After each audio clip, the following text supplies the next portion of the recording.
What worries me is that we're now faced with a set of potential revisions which are not scientifically justified, in my opinion, but they're coming from an area which is much more dogma than objective science.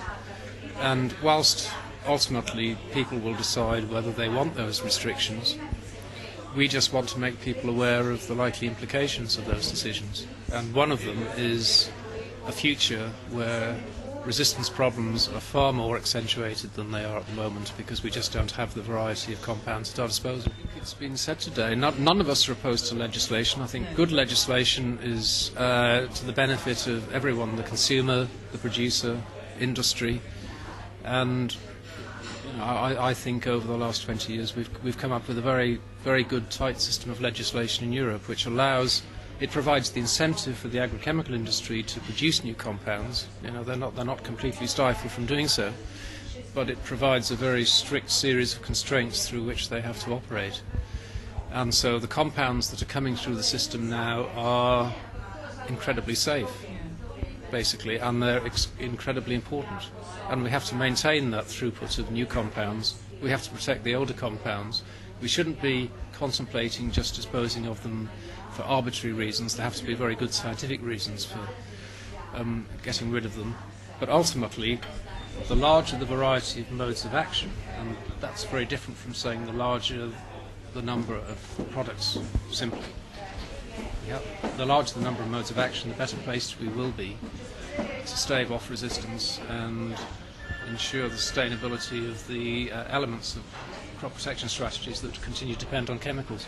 I think that will be a tremendous change in our possibilities to control pests, especially the Parliament has to think in the agriculture of the south of Europe that we have more problems with insects, and with this review we'll have fewer and fewer compounds, and when, for example, for some pests we will have just one insecticide. So this insecticide we apply 4 or 5 times, so will be resistance starts. Of course, so we have not tools for manage pests. So we know in Spain that we can manage some crops with biological control agents, and we know to do this very well. We have some crops, like sweet pepper, for example, that we can control pests with other insects or other mites, so without almost any insecticides. But not always this is possible. In terms of European legislation, what we see is that the growers are faced with more and more difficulties in having tools, having products to enable them to control major problems in their crops. And certainly from a resistance point of view, I'm concerned that growers will not be able to manage the problems of resistance in their crops in the future.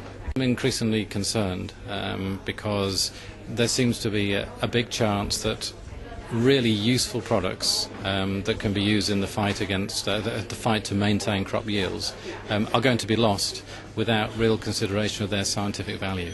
So they are being lost for arbitrary reasons, and it is quite possible that some of these products that will be lost according to the new legislation will leave growers with nothing left to manage their diseases.